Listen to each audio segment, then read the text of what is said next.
Hello everyone, स्वागत है आप सब लोग का पीसीएस बाई तरुण में। जैसे कि आप सभी को पता है कि हम यूपी पीसीएस को ध्यान में रखते हुए दृष्टि आईएएस की टेस्ट लगा रहे हैं। आज का जो हमारा है यूपी स्पेशल में 115 क्वेश्चन और करंट अफेयर्स के 35 क्वेश्चन होने वाले हैं, जिसमें हम यूपी जीके के क्वेश्चनों की बात यहाँ पर करने वाले हैं। साथ में कुछ करंट अफेयर्स के भी क्वेश्चन रहेंगे। आज हमारा छठवां टेस्ट सीरीज है आपकी दृष्टि आईएएस का। इसके पहले ऑलरेडी हम 5 फुल टेस्ट सीरीज को लगा चुके हैं, शायद आप लोगों ने वो देख लिए होंगे। तो 50 क्वेश्चन हम पिछली वीडियो में लगा चुके थे। आज का जो हमारा 51 क्वेश्चन से हम क्वेश्चन की बात करने वाले हैं, जो कि बहुत ही ज्यादा महत्वपूर्ण यहाँ पर रहने वाला है। तो चलिए शुरुआत करेंगे आज के हम पहले क्वेश्चन से। ताजमहल के संदर्भ पर इनमें से कौन सा कथन जो है सही है? तो बात यह कर रहा है कि ताजमहल के संदर्भ में यहाँ पर क्वेश्चन कौन सा इन दोनों में सही ऑप्शन है।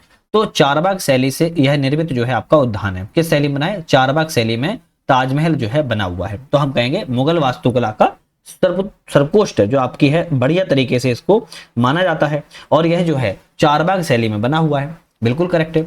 दूसरा, पच्छीकारी या फिर इसे पित्तूदरा शैली कहते हैं। इस शैली में इसको जड़ाऊ का काम जो है किया गया है। तो हम कहेंगे ये भी ठीक है। तो चारबाग शैली की अगर बात करें ये कैसी है, तो चारबाग शैली आपको ये समझना है कि फारसी शैली है। सबसे पहले तो ये समझो, और जो फारसी शैली है इसका उपयोग ताजमहल में किया गया है, और चतुर्भुजी अभिविन्यास बनाया गया, मतलब कि चतुर्भुज रूप में इसको जो है बनाया गया है। किस रूप में? चतुर्भुज रूप में इसको बनाया गया है, जिसे हम चारबाग शैली के रूप में जानते हैं। और इस यहाँ पर ताजमहल को स्वर्ग के प्रतीक के रूप में माना गया है। ताजमहल को किसके? स्वर्ग के प्रतीक के रूप में जो है माना गया है। अब हम बात करेंगे कि पित्तौदरा शैली क्या होता है। दूसरे वाले ऑप्शन की बात करें, पित्तौदरा शैली एक जटिल जड़ाई का काम होता है। जड़ाई की तकनीक होती है। क्या होती है? जड़ाई की तकनीक होती है। कैसे होती है? मान लो ये पत्थर है, इस पत्थर पर सोने चांदी की यहाँ पर जो है जड़ाऊ का काम जो है किया जाता है। इस तरीके से रंगीन पत्थरों को सफेद संगमरमर पर जड़कर सुंदर पुष्प रूप में, ज्यामिति डिजाइन रूप में बनाया जाता है, जिसे हम पित्तौदरा तकनीक कहते हैं। और पत्थर पर सोने चांदी के जड़ाऊ का काम होता है। तो उसी को हम चारबाग शैली में पित्तौदरा तकनीक में ताजमहल को हम देखते हैं। ताजमहल का निर्माण किसने करवाया था? शाहजहां ने करवाया था। क्यों करवाया था? अपनी पत्नी की याद में अर्जुमंद बानो, कौन क्या नाम था? अर्जुमंद बानो बेगम इनका नाम था। अर्जुमंद बानो बेगम की याद में ताजमहल का निर्माण कराया, जिन्हें मुमताज महल के नाम से जाना जाता है। आगरा में बना हुआ है। दोनों ऑप्शन यहाँ पर जो है करेक्ट है। चलिए नेक्स्ट क्वेश्चन है, निम्नलिखित में से कौन सी साहित्यिक कृति कबीरदास से संबंधित है? तो कबीरदास से साहित्यिक कृति जो है इनमें से कौन कौन संबंधित है? तो यहाँ पर बीजक जो है कबीरदास के द्वारा जो है रचित है। कौन सी? बीजक जो है कबीरदास जी के द्वारा जो है रचित है।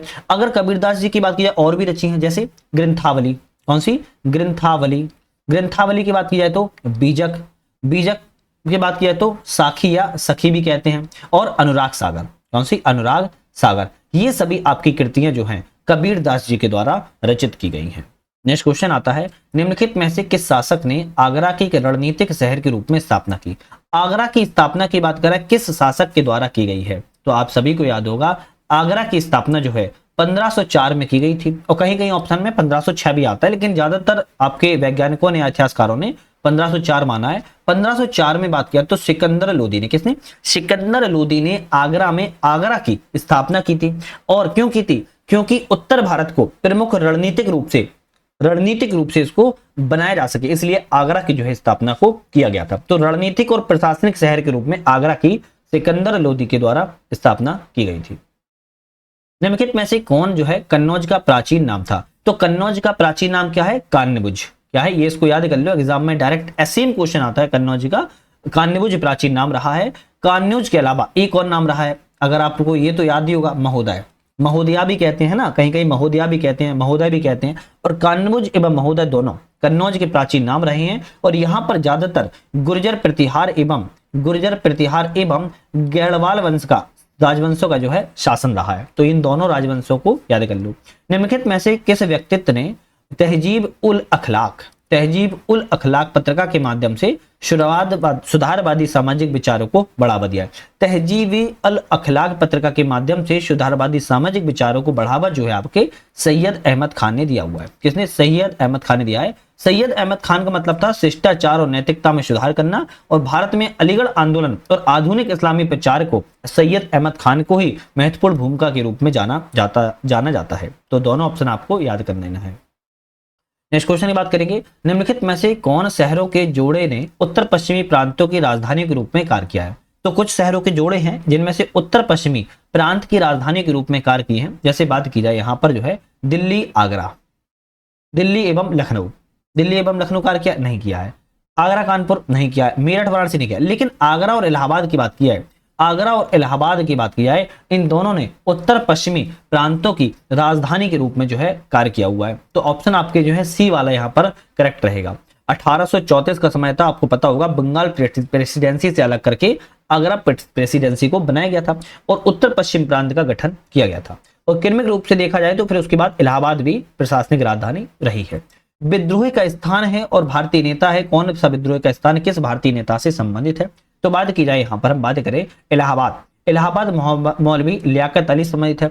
लखनऊ की बात किया तो बेगम हजरत महल संबंधित है। कानपुर में नाना साहब ने नेतृत्व संभाला था और बरेली में खान बहादुर खान ने। ऑप्शन हमारा यहाँ पर ए वाला जो है करेक्ट यहाँ पर हो जाएगा। कौन सा? ए वाला करेक्ट हो जाएगा। भारतीय राष्ट्रीय कांग्रेस के निम्नलिखित में से किस अधिवेशन के दौरान मोहम्मद अली जिन्ना ने पृथक निर्वाचन प्रणाली की आलोचना की है? तो मोहम्मद अली जिन्ना के द्वारा पृथक निर्वाचन प्रणाली के लिए जो आलोचना की है भारतीय राष्ट्रीय कांग्रेस में, किस अधिवेशन के दौरान की गई है? और अधिवेशन रहेगा 1910 में इलाहाबाद अधिवेशन के दौरान की गई। 1910 में इलाहाबाद अधिवेशन के दौरान जो है मोहम्मद अली जिन्ना ने किसकी स्थापना? पृथक निर्वाचन प्रणाली की आलोचना जो है की थी। तो आपको 1910 जो है याद रखना है, इलाहाबाद में आयोजित हुआ था, ध्यान रखना है। और 1909 में याद करना है, 1909 में मार्ले मिंटो सुधार अधिनियम संबंधित। कौन सा? मार्ले मिंटो सुधार अधिनियम जो है संबंधित है। 1907 में सूरत में जो अधिवेशन हुआ था, इसमें जो आपके गरम दल एवं आपके नरम दल थे, इन दोनों में क्या हो गया था? विभाजन हो गया था। क्या हो गया था? विभाजन हो गया था। फिर 1916 का लखनऊ अधिवेशन हुआ जिसमें गरम दल एवं ठंडे दल का क्या हो गया? आपका विलय हो गया था। क्या हो गया था? इन दोनों दलों का आपका विलय हो गया था। तो इन सभी चीजों को रखना है। और 1911 में जो कलकत्ता में अधिवेशन हुआ था, बंगाल से राजधानी परिवर्तित करके दिल्ली में राजधानी को जो है स्थानांतरित किया गया था। तो चारों ही ऑप्शन कुछ कुछ चीजों को दर्शा रहे हैं। इन चारों ही ऑप्शनों को आपको याद भी कर लेना है, वेरी इंपोर्टेंट रहते हैं। देखो कहीं ना कहीं ये चैनल आपके लिए बहुत इंपॉर्टेंट है, आप मानो या ना मानो। यहाँ पर मल्टीपल कोचों की टेस्ट सीरीज हम लगा रहे हैं, मल्टीपल कोचों की। आप जाके एक बार चाहे चैनल पे देख सकते हो, आप कहोगे कि हाँ सर बहुत ज्यादा टेस्ट सीरीज लग रही है। इतना टेस्ट सीरीज किसी भी वर्तमान में किसी भी चैनल पर नहीं लग रही होंगी, ये मैं गारंटी से दावे के साथ कह सकता हूं। हमारे चैनल पर डेली 4 कोचों की टेस्ट लग रही है, जिसमें से मेक आईएएस की बात करें, हम दृष्टि की बात की करें तो जीएस वर्ल्ड की बात की जाए, और जीएस वर्ल्ड की बात करें तो आपकी ध्येय आईएएस की यहाँ पर टेस्ट है। तो 4 कोचों की टेस्ट केवल एक चैनल पे, और डेली वीडियो आना ये अपने आप में एक बहुत बड़ा टारगेट होता है। और बीच बीच में एग्जाम बूस्टर सीरीज भी हमारी चालू है, वो भी आप लोग जाके देख ही सकते हो। खैर क्वेश्चन पे लौटते हैं। राम प्रसाद बिस्मिल, अशफाक उल्लाह खां, रोशन सिंह को किस कार्रवाई में शामिल होने के कारण 19 दिसंबर 1927 को मृत्यु दंड दिया गया था? तो कौन सी कार्रवाई में शामिल हुए थे? काकोरी षड्यंत्र कांड में शामिल हुए थे। काकोरी षड्यंत्र कांड जो है आपको ट्रेन कार्रवाई जो है 1925 में की गई थी, हिंदुस्तान रिपब्लिक एसोसिएशन HRA के द्वारा की गई थी, जिसमें ध्यान रखिएगा राम प्रसाद बिस्मिल, अशफाक उल्लाह खां और रोशन सिंह को, इन सभी के लिए क्रांतिकारी थे, तो इन सभी को ट्रेन डकैती के मामले में मृत्यु दंड जो है दिया गया था। तो आपको थोड़ा सा याद रखना है। नेक्स्ट क्वेश्चन आता है कि 1764 में बक्सर के युद्ध के दौरान अवध का नवाब कौन था? 1764 में बक्सर का युद्ध हुआ, इस समय अवध का नवाब कौन था? ऑप्शन कहना है शुजा-उद-दौला था। कौन थे? शुजा-उद-दौला आपके कौन थे? अवध के नवाब थे, याद रखिएगा। और यहां पर जो 1764 का बक्सर का युद्ध हुआ था, जिसमें मीर कासिम का साथ दे रहे थे, किसका? मीर कासिम का साथ दे रहे थे। मीर कासिम के साथ साथ में यहाँ पर शुजा-उद-दौला भी थे, अवध के नवाब थे शुजा-उद-दौला। और शुजा-उद-दौला के बाद और कौन थे? मुगल सम्राट थे। मुगल सम्राट कौन थे? शाह आलम द्वितीय थे। शाह आलम जो है द्वितीय आपके मुगल सम्राट थे। ये सभी को अंग्रेजों ने हराया था और फिर इनसे बढ़िया तरीके से जो है संधि भी कर रखी थी। कहा जाता है 1757 के युद्ध ने जो पुष्टि है बक्सर के युद्ध ने पूर्ण करती थी। तो इसलिए 1757 का प्लासी का युद्ध याद करके 1764 का जो बक्सर का युद्ध हुआ, इस युद्ध ने अंग्रेजों को पूर्ण स्वायत्तता यहाँ पर दे दी थी। नेक्स्ट आता है किस घटना को बनारस संहार के नरसंहार की कहा जाता है? तो ऐसी कौन सी घटना है जिसको बनारस की नरसंहार घटना के रूप में जाना जाता है? तो 1799 में वजीर अली खां और ब्रिटिश अधिकारियों पर हमला था, जिसे हम बनारस संघर्ष के रूप में जानते हैं। पहला ही ऑप्शन आपका यहाँ पर करेक्ट है। कौन सा? पहला ऑप्शन यहाँ पर करेक्ट है।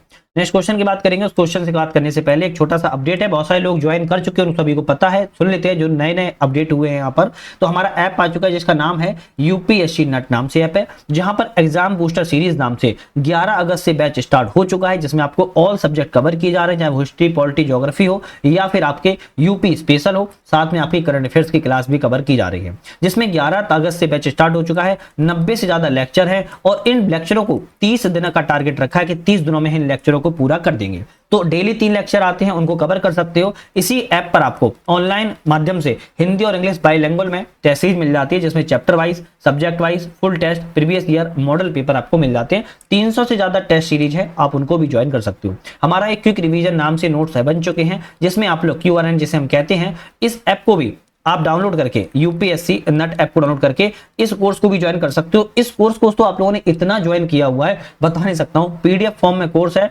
सारा आप लोगों को निचोड़ रिवीजन के तौर पर हमारे इस आपकी पीडीएफ से मिल जाता है। और ये 23 पीडीएफ में, जो 23 पीडीएफ में बात करें तो आपके सारे सब्जेक्ट कवर होते हैं, और यूपी जीके की 4 स्पेशल पीडीएफ हैं, वो भी आप जाके देख सकते हो। पिछले 1 साल का करंट अफेयर्स हमने एक पीडीएफ में दे रखा है, उसको भी आप लोग आप इसी कोर्स में पढ़ सकते हो। तो अभी डाउनलोड कर लेना है यूपीएससी नट, और 3 से 4 कोर्सेज चल रहे हैं, इन सभी कोर्सों में आप इन्वॉल्व करके आप ध्यान रखिएगा, आप ज्वाइन करने के बाद यकीन मानिए आपको बहुत ज्यादा इससे सफलता महसूस होने वाली है। तो अभी जाइएगा, डाउनलोड आप लोग कर लीजिएगा। डाउनलोड डिस्क्रिप्शन में लिंक के लिंक से भी कर सकते हो, या फिर प्ले स्टोर पे सर्च कर सकते हो यूपीएससी नेट। क्वेश्चन की बात करेंगे, किस शहर ने 1910 में भारत स्त्री महामंडल पहले अधिवेशन की मेजबानी की है? भारत स्त्री महामंडल के पहले अधिवेशन की मेजबानी 1910 में हुआ था, कहां पर की गई है? तो हम कहेंगे इलाहाबाद में की गई थी। कहां पर की गई थी? इलाहाबाद में की गई थी। किसने की थी? कभी ऑप्शन में आ जाए तो सरला देवी चौधरानी ने की थी। किसने? सरला देवी चौधरानी के द्वारा भारत स्त्री मंडल की आपकी मेजबानी की गई थी। पहला अधिवेशन हुआ था, बहुत इंपोर्टेंट है। क्या उद्देश्य था? महिलाओं की शिक्षा को बढ़ावा लेकर, पर्दा प्रथा को समाप्त करने को लेकर, महिलाओं में सामाजिक आर्थिक स्थिति को सुधार करने को लेकर जो है आपका अधिवेशन किया गया था।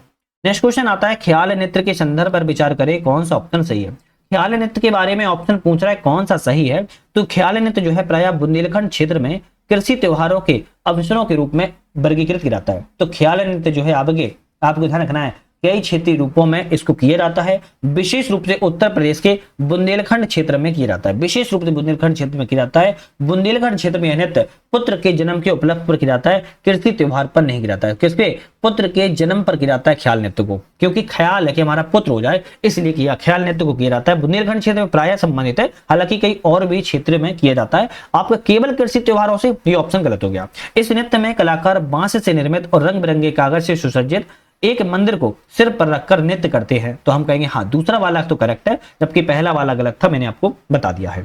अभिकथन और कारण आता है। अभिकथन में कारण में कौन सा ऑप्शन सही है उसको हम यहाँ पर देख लेते हैं। देवा मेला हाजी वारिस अली शाह की पुण्यतिथि के उपलक्ष्य में मनाया जाता है। देवा मेला की बात की जाए, हाजी वारिस अली शाह की पुण्यतिथि के अवसर पर नहीं मनाया जाता है, बल्कि यह इनके पिता सैयद कुर्बान अली शाह की क्या मनाया जाता है? उर्स पर मनाता है। तो इनके पिता हैं कौन? क्या पिता का नाम है? सैयद कुर्बान अली। क्या है? सैयद कुर्बान अली। सैयद कुर्बान अली की जो है आपकी क्या है? उस्र है ना? उस्र है मतलब कि मृत्यु वाले दिन है। उस उस्र पर जो है देवा मेला हाजी वारिस अली की शाह की पुण्यतिथि पर नहीं, बल्कि पिता सैयद कुर्बान अली शाह की आपकी उपलक्ष्य में मनाया जाता है। तो देवा मेला क्यों मनाया जाता है मैंने आपको बता दिया। कारण है, यह मेला बाराबंकी के निकट देवानगर में सफर माह में लगता है। हाँ, ये बात आपकी ठीक है, सफर माह में लगता है। तो ऑप्शन केवल विकारण वाला सही रहेगा, तो ए गलत है, किंतु आर ऑप्शन यहाँ पर सही है। कहां पे लगता है? बाराबंकी के पास में इस मेला को लगता है। 12 किलोमीटर दूर ही यहाँ पर जो है देवानगर पर लगाया जाता है। तो आपको ऑप्शन थोड़ा समझ पाओगे, है ना? चलिए नेक्स्ट आता है मेला सांझी कला मुख्य रूप से भारत की किस परंपरा और धार्मिक संदर्भ से संबंधित है? सांझी कला है। सांझी कला कह रही है कि मुख्य रूप से भारत की किस परंपरा और धार्मिक संदर्भ को संदर्भित करती है? तो सांझी कला जैन ब्राह्मण विज्ञान से, बौद्ध मंडल चित्रकला से, कृष्ण के प्रति वैष्णव भक्ति से, तांत्रिक शैव परंपरा से। तो हमारा ऑप्शन रहेगा कृष्ण के प्रति वैष्णव भक्ति से आपकी सांझी कला मुख्य रूप से क्या करती है? आपकी परंपरा धार्मिक रूप से जानी जाती है। तो ऑप्शन कौन सा सही रहेगा? सी वाला ऑप्शन आपका यहाँ पर जो है बिल्कुल करेक्ट यहाँ पर हो जाएगा। कौन सा? सी वाला करेक्ट हो जाएगा। नेक्स्ट क्वेश्चन की बात करेंगे। नेक्स्ट क्वेश्चन आता है, जौनपुर स्थित अटाला मस्जिद के संबंध पर विचार करें, कौन सा ऑप्शन यहाँ पर सही है। देखो जौनपुर में जो आपकी अटाला मस्जिद है इसके बारे में कहा जा रहा है, कौन सा ऑप्शन यहाँ पर जो है आपकी सही है ना, कौन सा ऑप्शन यहाँ पर सही है। तो बात करें उसी काल की दिल्ली की मस्जिदों के विपरीत अटाला मस्जिद की मीनारें नहीं है। तो क्या कहा जा रहा है, अटाला मस्जिद में मीनारें नहीं है। पहला क्वेश्चन आपको इसी में ये याद कर लेना है, ठीक है। दूसरा है दिल्ली की मस्जिदों की, उसी समय की दिल्ली की मस्जिद है, उसी समय अटाला मस्जिद है, दिल्ली की मस्जिदों में मीनारें पाई जाती हैं। तो दो क्वेश्चन एक ही क्वेश्चन से कवर हो रहा है, तो हम कहेंगे बिल्कुल करेक्ट है। दूसरा है इस मस्जिद में महिलाओं की प्रार्थना करने के लिए विशेष रूप से डिजाइन किए गए कक्ष जो है शामिल किए गए। तो दोनों कथन सही है, सी वाला रहेगा, एक और दो दोनों कथन इसमें सही है, क्योंकि अटाला मस्जिद को इब्राहिम शाह सरकी ने बनवाया था। किसने, इब्राहिम शाह सरकी के द्वारा बनवाया गया था। कब बनवाया गया था, कभी आ जाए तो 1408 में बनवाया गया था, जौनपुर में बनवाया गया है। और इस मस्जिद में महिलाओं के लिए भी प्रार्थना करने के लिए जो कक्ष का निर्माण करवाया गया है। नेक्स्ट क्वेश्चन आता है, मथुरा कला शैली के संबंध पर विचार करें, कौन सा ऑप्शन सही है। मथुरा कला शैली के बारे में विचार करना है, ऑप्शन कौन सा सही है। मथुरा कला शैली की महिला मूर्ति अच्छी परंपरा की निरंतरता को दर्शाती है। तो महिला, मथुरा कला शैली की महिला कैसी है, मूर्तियां जो है महिला मूर्तियां ये अच्छी परंपरा को दर्शाती है, करेक्ट है। दूसरा कहता है मथुरा परंपरा में बुद्ध की प्रतिमा की विशेषता उनका शरीर, मुंडित मस्तक, सिंहासन जो मुद्रा है विराजमान मुद्रा में है। तो हम कहेंगे ये भी करेक्ट है, ऑप्शन रहेगा दूसरा वाला। एक और दो दोनों ऑप्शन मथुरा कला शैली के बारे में सही है, आपको ध्यान रखना है। और मथुरा शैली की एक बार और भी है, जो स्तंभ और प्रवेश द्वार पर ऊंची नक्काशीदार मूर्तियां बनाई गई हैं, कामुक मुद्राओं में है, कभी वृक्षों के साथ संबंध है तो कभी श्रृंगेरी है ना संबंध है। तो एक तरीके से ये थोड़ा यहां पर देखोगे कामुकता को यहां पर यो दर्शाया गया है। चलिए नेक्स्ट क्वेश्चन की बात करेंगे, निम्नलिखित में से किन दो कंपनियों ने उत्तर प्रदेश में एक सेमीकंडक्टर चिप का निर्माण सुविधा के लिए साझेदारी के साथ विकसित किया है। तो उत्तर प्रदेश में सेमीकंडक्टर चिप का भी हाल ही में निर्माण किया जा रहा है, किन दो लोगों के बीच में हुआ है समझौता। तो HCL एवं फॉक्सकॉन के बीच में समझौता हुआ है, HCL एवं फॉक्सकॉन के बीच में समझौता किया गया है, सेमीकंडक्टर निर्माण से संबंधित है। उत्तर प्रदेश के वस्त्र क्षेत्र के संबंध पर विचार करें, कौन सा ऑप्शन यहाँ पर करेक्ट है। उत्तर प्रदेश में वस्त्र क्षेत्र के बारे में विचार करना है, ऑप्शन कौन सा सही है। उत्तर प्रदेश भारत में कपड़ा फैब्रिक का तीसरा सबसे बड़ा उत्पादक है। कौन सा, तीसरा सबसे बड़ा उत्पादक है फैब्रिक के मामले में। तो हम कहेंगे बिल्कुल बात ठीक है। दूसरा है उत्तर प्रदेश भारत में रेशम का दूसरा सबसे बड़ा उत्पादक है। क्या रेशम का दूसरा उत्पादक है, नहीं। रेशम के मामले में हम बात की जाए तो उत्तर प्रदेश जो है 5वें स्थान पर है। कौन से, 5वें स्थान पर है उत्तर प्रदेश रेशम के मामले में। उत्तर प्रदेश भारत के परिधान का सबसे बड़ा उत्पादक है। तो परिधान के मामले में बात की जाए कौन से स्थान पर है, तो परिधान के मामले में भी उत्तर प्रदेश जो है 5वां स्थान रखता है। तो उत्तर प्रदेश में रेशम के मामले में और परिधान दोनों के मामले में पांचवें स्थान पर है। कपड़ा फैब्रिक का तीसरा बड़ा उत्पादक रहा है उत्तर प्रदेश। तो हम कहेंगे केवल पहला वाला सही है, जबकि दूसरा और तीसरा ऑप्शन यहाँ पर जो है आपका गलत है। क्या है, गलत ऑप्शन है। नेक्स्ट क्वेश्चन तरफ बढ़ते हैं, निम्नलिखित में से कौन सा उत्तर प्रदेश में खाद्य फसल जो है उत्पादन रैंक में सही नहीं है। तो यहाँ पर कुछ फसलें हैं उनका स्थान है, पूछ रहा है गलत ऑप्शन कौन सा है। तो बात करें दूध में प्रथम स्थान पर उत्तर प्रदेश है, करेक्ट है।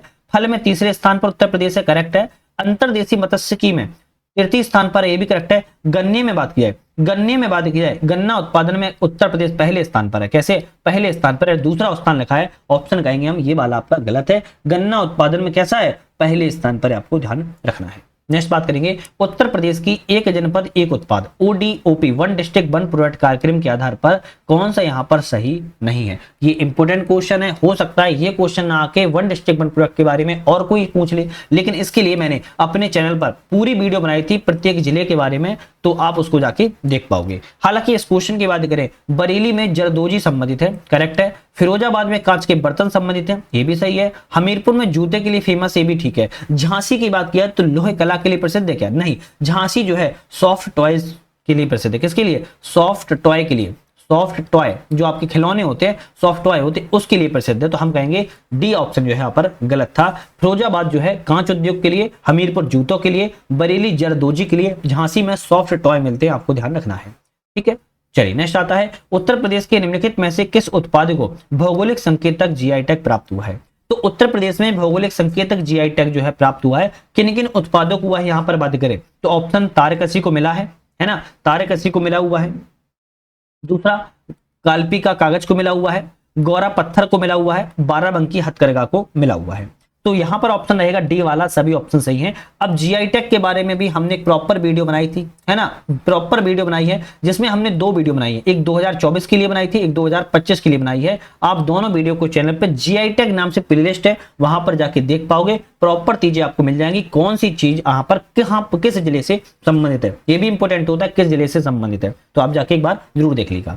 उत्तर प्रदेश सौर ऊर्जा नीति 2022 के संदर्भ पर विचार करें, कौन सा ऑप्शन सही है। इससे पहले चैनल पर आप लोग नए हो, सब्सक्राइब लाइक शेयर कर दीजिएगा, थोड़ा अच्छा लगता है, मोटिवेशन मिलता है, आप लोग के लिए इतनी हेल्प करता रहता हूं, आप इतना तो मोटिवेशन दे ही सकते हो यार, पैसा तो नहीं मांगता हूं वीडियो देखने का, तो कम से कम इतनी तो हेल्प कर ही सकते हो कि मोटिवेशन दे सकते हो कि आप लोग चैनल को सब्सक्राइब लाइक शेयर कर दो। एक ऑप्शन नया आ गया हाइप नाम से, हाइप वाला भी आप कमेंट के बगल से ही आता है, उसको भी आप लोग हाइप कर दिया करो, उससे वीडियो और भी लोगों तक पहुंच जाती है, इससे फायदा हो जाता है थोड़ा, है ना। चलिए बात करेंगे उत्तर प्रदेश सौर ऊर्जा नीति 2022 के बारे में विचार करें, कौन सा ऑप्शन यहाँ पर करेक्ट है। तो विचार करें, यह नीति जो है वर्ष 26 से 27 तक, 2026 से लेके 2027 तक 22,000 मेगावाट सौर ऊर्जा उत्पादन क्षमता करने का लक्ष्य रखा हुआ है। कितना? 2026 से 27 तक में 22,000 मेगावाट का सौर ऊर्जा का उत्पादन करने का जो लक्ष्य रखा हुआ है, हम कहेंगे बिल्कुल करेक्ट है, उत्तर प्रदेश के बारे में है। दूसरा है, यह नीति केवल सरकारी उपभोग के लिए सौर ऊर्जा पार्कों के विकास को शामिल किया गया, नहीं, ये तो गलत लिखा है, सर केवल सरकारी उपभोग के लिए, ये तो गलत है।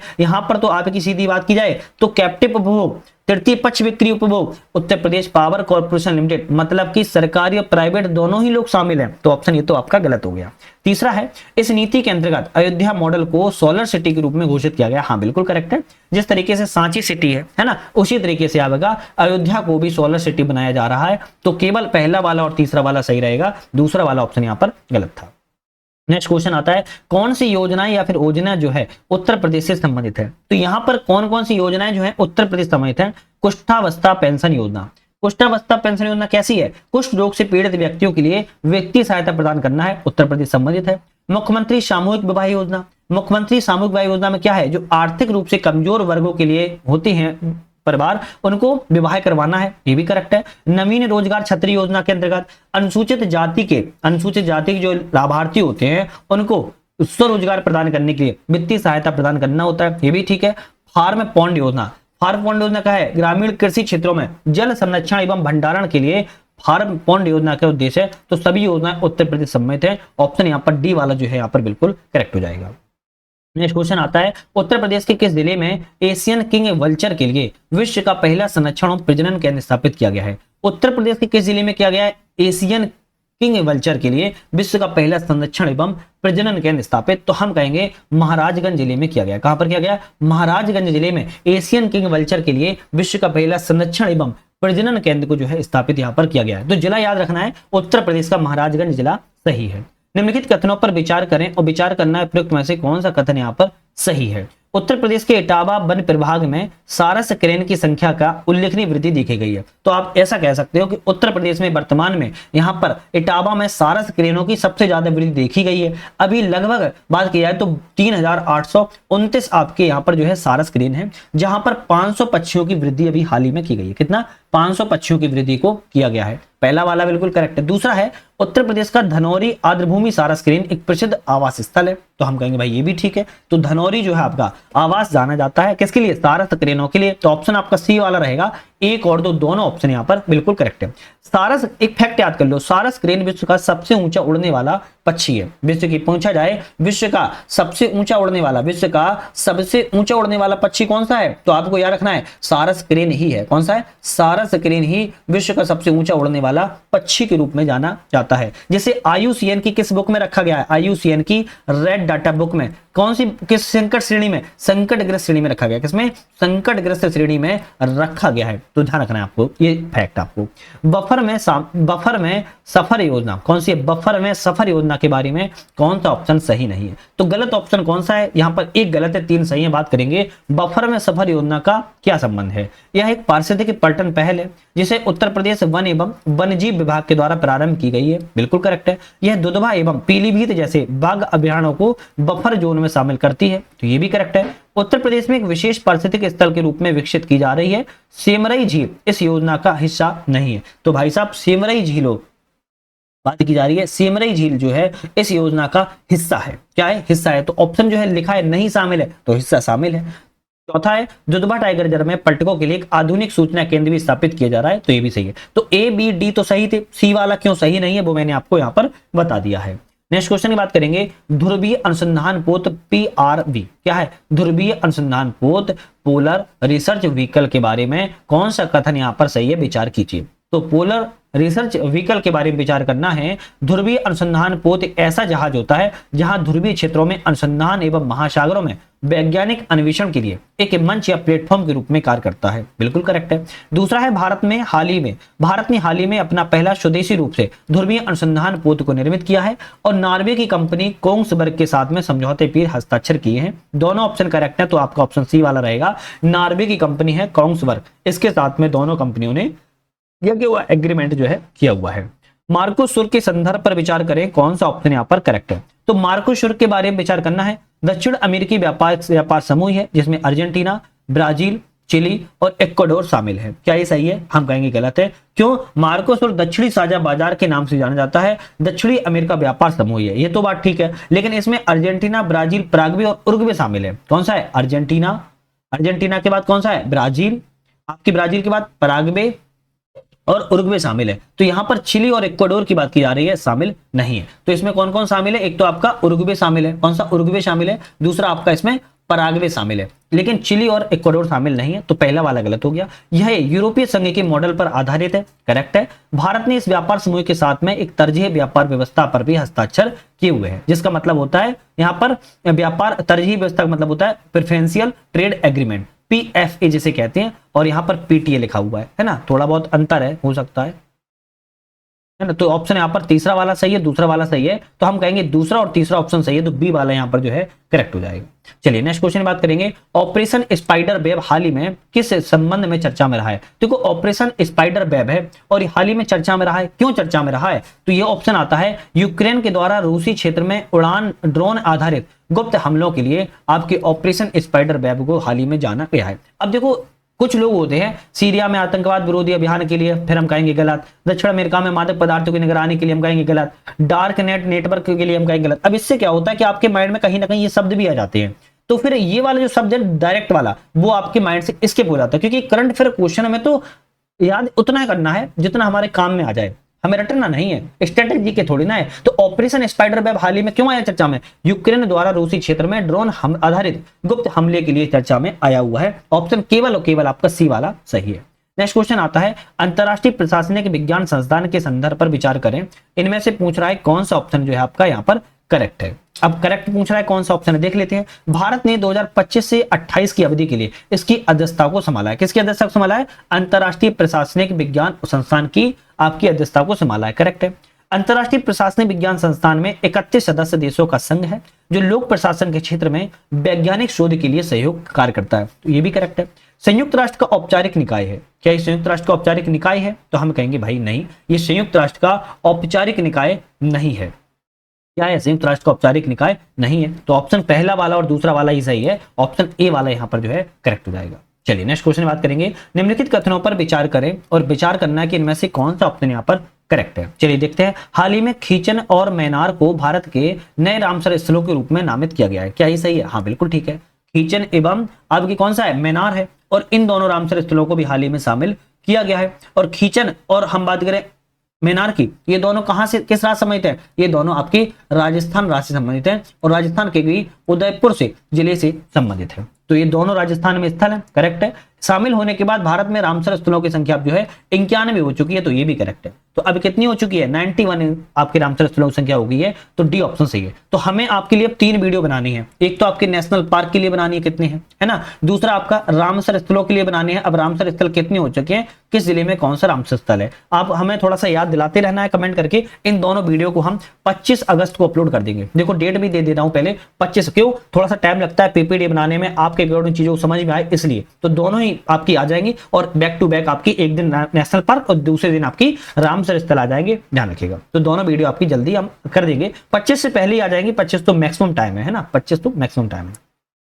धनुषकोटी में प्रस्तावित ग्रेटर फ्लेमिंगो अभ्यारण्य के संदर्भ पर विचार करें, कौन सा ऑप्शन सही है? धनुषकोटी में एक प्रस्तावित ग्रेटर फ्लेमिंगो अभ्यारण्य, तो धनुषकोटी बन रहा है अभ्यारण्य, इसके बारे में विचार करना है कौन सा सही है। इस अभ्यारण्य की स्थापना आधिकारिक जो घोषणा है तमिलनाडु सरकार के द्वारा विश्व पर्यावरण दिवस के अवसर पर की गई। अब विश्व पर्यावरण दिवस कब मनाया जाता है, अब ये जल्दी से मुझे कोई कमेंट करके बताएगा, ये बात हम नहीं बताएंगे। विश्व पर्यावरण दिवस कब मनाया जाता है, मुझे कमेंट करके जल्दी से बताइएगा। दूसरा है, ये बात सही है बिल्कुल। दूसरा है, इसका उद्देश्य प्रवासी पक्षियों के लिए केंद्रीय एशियाई मार्ग के लिए एक महत्वपूर्ण विश्राम स्थल को सुनिश्चित करना है। मान लो कहीं से उड़ान भर के पक्षी आ रहा है, यहाँ पर आपके विश्राम कर सकता है, फिर आगे जा सकता है। ऑप्शन रहेंगे सी वाले, दोनों ही ऑप्शन आपके यहाँ पर जो है करेक्ट हो सकते हैं। नेक्स्ट आता है, निम्नलिखित कथनों पर विचार करें, कौन सा ऑप्शन यहाँ पर भी करेक्ट है। तो ली जेंग म्यूंग का दक्षिण कोरिया के नए राष्ट्रपति के रूप में चयन किया गया है, करेक्ट है। तो कौन है दक्षिण कोरिया के, साउथ कोरिया के ली जेंग म्यूंग है। इन्हें दक्षिण कोरिया के लिबरल डेमोक्रेटिक पार्टी से चुना गया है, तो ये भी करेक्ट है। दोनों ऑप्शन सही हैं, एक और दो दोनों ऑप्शन यहाँ पर करेक्ट हो जाते हैं। चिनाब ब्रिज के संदर्भ पर विचार करें, और चिनाब ब्रिज के बारे में पूछ रहा है, कौन सा ऑप्शन यहाँ पर करेक्ट है। चलिए चिनाब ब्रिज के बारे में समझते हैं। यह विश्व का सबसे ऊंचा रेल ब्रिज है, लेकिन विश्व का सबसे ऊंचा रेल ब्रिज तो है, लेकिन आर्च ब्रिज है। कैसा है, जब आर्च ब्रिज आ जाए तब लगाना है विश्व का सबसे ऊंचा आपका रेल ब्रिज है, जो कि पेरिस के एफिल टावर से भी ऊंचा है।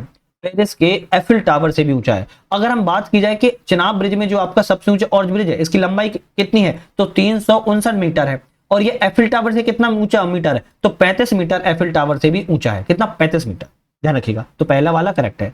यह उधमपुर श्रीनगर बारामूला रेल लिंक परियोजना का हिस्सा है, तो हम कहेंगे हाँ ये तो सही है आपका। यहां से आपकी USBRL जो है रेल लिंक परियोजना जोड़ी जा रही है। हो सकता है शॉर्टकट भी पूछ लिया जाए, पूछ लिया कि इसका उद्देश्य क्या है, तो कश्मीर घाटी को जोड़ना है। क्या है, कश्मीर घाटी को जोड़ना इसका उद्देश्य है। तो यहाँ पर दोनों ही चीजें आपको रखनी है, दोनों ऑप्शन सही है, सी वाला यहाँ पर करेक्ट हो जाएगा।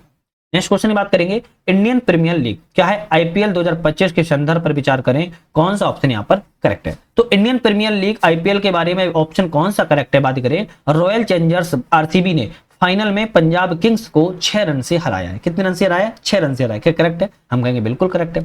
विराट कोहली को IPL 2025 का मोस्ट वैल्यूएबल प्लेयर घोषित किया गया है। तो आपको ध्यान रखना है, मोस्ट वैल्यूएबल प्लेयर की बात किया है, विराट कोहली को नहीं बनाया गया है, तो फिर किसको बनाया गया है, तो आपका आता है मुंबई इंडियंस के सूर्य कुमार यादव को। किसके, मुंबई इंडियंस के हैं सूर्य कुमार यादव। इनको आपको क्या चुना गया, मोस्ट वैल्यूएबल प्लेयर के रूप में चुना गया है। तो ऑप्शन दूसरा वाला गलत है। यह पहली बार है जब RCB IPL में फाइनल में पहुंची है, नहीं ये तो गलत है कि पहली बार पहुंची है। इससे पहले RCB 2009 में भी फाइनल में पहुंची थी, इससे पहले फिर 2011 में पहुंची है, फिर अभी 2016 में भी पहुंच चुकी है। तो ये तो बात गलत है कि पहली बार पहुंची है, इससे तीसरा वाला भी गलत है। ऑप्शन केवल पहला वाला सही है, तो हम कहेंगे ए ऑप्शन यहाँ पर करेक्ट है।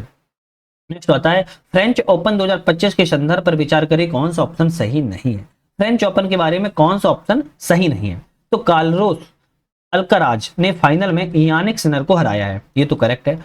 आर्यना सवालेंका ने फाइनल में कोको गॉफ को हराया है, तो आपने को याद रखना है वुमेन सिंगल्स में कोको गॉफ ने किसे हराया है, आर्यना सवालेंका को हराया, मतलब उल्टा लिखा है। तो कोको ने किसको हराया है, आर्यना को हराया है। तो ऑप्शन यहाँ पर दूसरा वाला गलत है। पूछा क्या है, कौन सा ऑप्शन सही नहीं है, तो हम कहेंगे बी वाला ही ऑप्शन सही नहीं है, दूसरा वाला। पहला वाला तो सही है, इससे कोई लॉजिक ही नहीं है। जेंडर गैप इंडेक्स 2025 के संदर्भ पर विचार करें, कौन सा ऑप्शन यहाँ पर सही है। तो जेंडर गैप के बारे में विचार करना है, कौन सा सही है। इंडेक्स जो है यह वर्ल्ड इकोनॉमिक फोरम के द्वारा जारी किया जाता है। कौन सा, वर्ल्ड इकोनॉमिक फोरम के द्वारा जारी किया जाता है, करेक्ट है ना। और 2025 का कौन सा इंडेक्स था, तो 2019 का हम कहेंगे 19वां संस्करण था इस वर्ष का। कौन सा, 19वां था, तो पहला वाला करेक्ट है। इसमें देशों को 4 आयामों के आधार पर रैंक दी जाती है, आर्थिक सहभागिता, शैक्षणिक उपलब्धि, स्वास्थ्य जीवन प्रत्याशा और राजनीतिक सशक्तिकरण। हम कहेंगे भाई ये भी ऑप्शन क्या है, करेक्ट है। तो पहला और दूसरा करेक्ट है। भारत 131वें स्थान पर 2024 की तुलना में स्थिति में सुधार हुआ है, तो क्या ये सही है, नहीं। हम कहेंगे भारत 148 में 131 स्थान पर रहा है। 2024 में भारत की 129वीं रैंक थी, क्या थी, 2024 में भारत की 129वीं रैंक थी। 2025 में भारत की कितनी है, 131वीं रैंक है, 131वीं रैंक है। मतलब कि भारत ऑलरेडी 2 पायदान क्या हुआ है, नीचे गिरा हुआ है, सुधार तो नहीं हुआ है। तो तीसरा वाला गलत है, पहला और दूसरा ऑप्शन यहाँ पर सिर्फ जो है सही है, ध्यान रखिएगा। नेक्स्ट आता है, हाल ही में लॉन्च किए गए डिजी पिन को किसने विकसित किया है। एक डिजी पिन बन रहा है, आप सभी ने सुना होगा। डिजी पिन को विकास किसने किया है, तो डाक विभाग, IIT हैदराबाद, राष्ट्रीय सुदूर संवेदन विभाग के द्वारा इसको क्या किया गया, विकसित किया गया। ये ऑप्शन आपका यहाँ पर करेक्ट है। नेक्स्ट आता है, केंद्रीय कृषि एवं किसान कल्याण मंत्रालय के द्वारा नियोजित क्रॉपिक क्या है, तो केंद्रीय कृषि एवं किसान कल्याण मंत्रालय के द्वारा क्रॉपिक जो है उसका उद्देश्य क्या है, क्या किस चीज के लिए, तो खेतों की छवि एआई आधारित मॉडल का उपयोग करके फसल डेटा को एकत्रित करने के लिए क्रॉपिक का अध्ययन जो है किया जा रहा है। क्रॉपिक के माध्यम से किया जा रहा है। केंद्रीय कृषि मंत्रालय के द्वारा इसको जो है नियोजित या फिर क्या किया गया है, आप कहेंगे प्लान किया गया है। नेक्स्ट क्वेश्चन आता है एएसडब्ल्यूसी अरनाला के संबंध पर विचार करें, कौन सा ऑप्शन सही है। एएसडब्ल्यूसी अरनाला के बारे में विचार करना है, ऑप्शन कौन सा सही है। विशाखापत्तनम में कमीशन किया गया है और पनडुब्बी रोधी है जहाज है, करेक्ट है। इसका निर्माण garden ship builders and engineers के द्वारा किया गया है, ये भी करेक्ट है। यह एक डीजल इंजन वाटर जेट चलित जहाज है, तो हम कहेंगे ये भी ठीक है। तो ये करंट अफेयर क्वेश्चन है, तो इनको थोड़ा सा आप फैक्ट के साथ याद रखो। डी ऑप्शन सही है क्योंकि तीनों ऑप्शन यहाँ पर करेक्ट है। भारत मंगोलिया संयुक्त सैन्य अभ्यास 2025 नोमैडिक एलिफेंट कहां पर आयोजित किया गया है। भारत मंगोलिया का संयुक्त सैन्य अभ्यास हुआ जिसे हम कहते हैं नोमैडिक एलिफेंट, और यह जो है आपका 17वां आयोजन था। और यह कहां पर किया गया इसकी बात कर रहा है, तो हम कहेंगे उलान बटोर की राजधानी, मंगोलिया की राजधानी उलान बटोर में किया गया। सॉरी, कहां पर किया गया, मंगोलिया की राजधानी उलान बटोर में किया गया। 2025 वाला मंगोलिया में किया गया था, 2024 वाला पूछ लिया तो कहां किया गया, तो हम कहेंगे मेघालय में किया गया था। मेघालय में भी किस स्थान पर किया गया था, तो मेघालय के भी उमरोई स्थान पर किया गया था। तो यहां पर क्या आना है, 2024 में मेघालय में भारत में, 2025 में मंगोलिया में किया गया है। भारत के राष्ट्रपति एडीसी कैंप के रूप में नियुक्त होने वाली पहली महिला अधिकारी कौन बनी है। तो एडीसी के रूप में नियुक्त होने वाली पहली महिला अधिकारी की बात की जाए, यशस्वी सोलंकी को बनाया गया है, ध्यान रखिएगा। चलिए नेक्स्ट क्वेश्चन की बात करेंगे। निम्नलिखित कथनों पर विचार करें, कौन सा ऑप्शन यहाँ पर जो है सही है। विचार करना है कौन सा ऑप्शन करेक्ट है। संयुक्त राष्ट्र महासभा ने एक प्रस्ताव पारित करके 4 दिसंबर को एक पक्षीय बाध्यकारी उपायों के विरुद्ध अंतर्राष्ट्रीय दिवस के रूप में घोषित किया है, करेक्ट है। दूसरा है संयुक्त राज्य अमेरिका और यूरोपीय संघ ने इस प्रस्ताव को विरुद्ध जो है मतदान किया था, तो हम कहेंगे ये भी सही है। ऑप्शन दोनों ही सही है, तो हम कहेंगे सी वाला ऑप्शन यहाँ पर करेक्ट हो जाएगा। नेक्स्ट क्वेश्चन आता है विश्व स्वास्थ्य संगठन WHO ने जून 2025 में किस रोग को वैश्विक सार्वजनिक स्वास्थ्य प्राथमिकता जो है रूप प्रदान किया हुआ है। तो WHO के द्वारा वैश्विक सार्वजनिक स्वास्थ्य प्राथमिकता के रूप में किस रोग को घोषित किया गया है, तो ऑप्शन रहेगा त्वचा रोग को, स्किन डिसीज को, किसको, स्किन डिसीज को जो है घोषित किया गया है। ध्यान रखिएगा, सार्वजनिक स्वास्थ्य प्राथमिकता के रूप में ग्लोबल पब्लिक हेल्थ प्रायोरिटी रखी गई है। साइबर सुरक्षा अभ्यास के संदर्भ पर विचार करें, कौन सा ऑप्शन यहाँ पर सही है।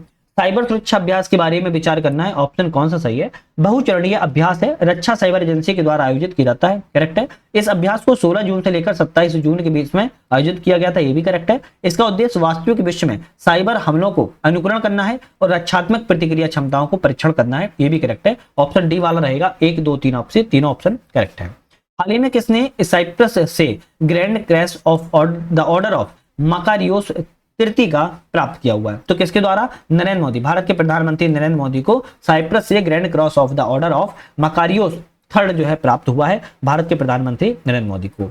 रुद्रास्त्र ड्रोन के बारे में विचार करें, कौन सा ऑप्शन सही है। तो रुद्रास्त्र ड्रोन के बारे में विचार करना है, यह एक hybrid vertical take off and landing drone है। कैसा है, हाइब्रिड है, vertical take off and landing में लैंडिंग ड्रोन है, करेक्ट है। इसे Solar Aerospace and Defence Limited के द्वारा तैयार किया गया है, हम कहेंगे ये भी करेक्ट है। 50 किलोमीटर से अधिक की दूरी को लक्ष्य भेद दिया सकता है, तो ये भी करेक्ट है। आपके ऑप्शन डी वाला रहेगा, तीनों ही ऑप्शन यहाँ पर सही है। 99वां क्वेश्चन है, अहमदाबाद में हुए विमान दुर्घटना से दुर्घटनाग्रस्त विमान का निर्माण किस कंपनी का था। तो भाई ये इंपोर्टेंट क्वेश्चन है, हालांकि चर्चा में रहा है। कभी कभी चर्चा में जो चीज रहती है ऐसा लगता है कि हम क्या करेंगे पढ़ के, लेकिन एग्जाम में वही फंसा देता है। तो अहमदाबाद में भी विमान दुर्घटना हुआ। इस विमान का निर्माण जो है बोइंग 787H ड्रीम लीनर का यह विमान था। किसका था, आपका बोइंग 787H ड्रीम लाइनर का विमान था। लंदन गेटवे के लिए जा रहा था, अहमदाबाद हवाई अड्डे में उड़ान भरी थी। 787 सीरीज की पहली उड़ान थी, ये भी याद रखना, ये सीरीज है, 787 सीरीज की पहली उड़ान थी। अगर एयर इंडिया की फ्लाइट थी एयर इंडिया की फ्लाइट थी, अभी याद रखो, एयर इंडिया की फ्लाइट थी AI 171, कितना था, 171 था। तो आपको ये भी चीजें थोड़ा याद रखनी होगी, फैक्ट नहीं है, सब याद रखने होंगे। एविलिस्ट किससे संबंधित है, तो भाई एविलिस्ट की बात करें किससे संबंधित है, सभी पक्षी प्रजातियों के लिए एक एकीकृत वैश्विक सूची के लिए एविलिस्ट को जाना जाता है। तो ऑप्शन यहाँ पर जो है आपका सी वाला बिल्कुल करेक्ट है। कौन सा, सी वाला बिल्कुल करेक्ट है। देखो अब नेक्स्ट क्वेश्चन की हम बात करेंगे अपनी नेक्स्ट वीडियो में। 100 तक लगा चुके हैं, 101 से जो है हमारा नेक्स्ट वीडियो में आएंगे, क्योंकि लंबी लंबी वीडियो बन जाती है तो आप लोगों को भी शायद परेशानी होती होगी देखने में, आई थिंक, और अलग अलग वीडियो जाती है तो आप लोग भी बखूबी अच्छे से देख पाते हो। तो नेक्स्ट वीडियो में मिलने के चैनल को लाइक शेयर सब्सक्राइब कर लीजिए, जिससे कि नई वीडियो आए आपको नोटिफिकेशन भी मिल सके। तो नेक्स्ट वीडियो में क्या रहने वाला है, तो यहाँ पर कुछ क्वेश्चन तो आपके यहाँ पर देखो आप देख पाओगे, करंट अफेयर्स के रहेंगे। करंट अफेयर्स के बाद फिर यहाँ पर किसके आ जाएंगे, 1 मिनट, तो आम चुनाव, भारत के प्रधानमंत्री, शायद करंट अफेयर्स के ही है क्या, नहीं, ये कुछ क्वेश्चन फिर देखो आपके यहाँ पर जो है कुछ क्वेश्चन उत्तर प्रदेश के आ जाएंगे। ठीक है, कोई दिक्कत नहीं है, तो कुछ करंट अफेयर्स और उत्तर प्रदेश के क्वेश्चन आ जाएंगे, हम नेक्स्ट वीडियो में कर लेंगे। तो आज यहीं पर समाप्त करेंगे। वीडियो पे बने रहने के लिए आप सभी का धन्यवाद।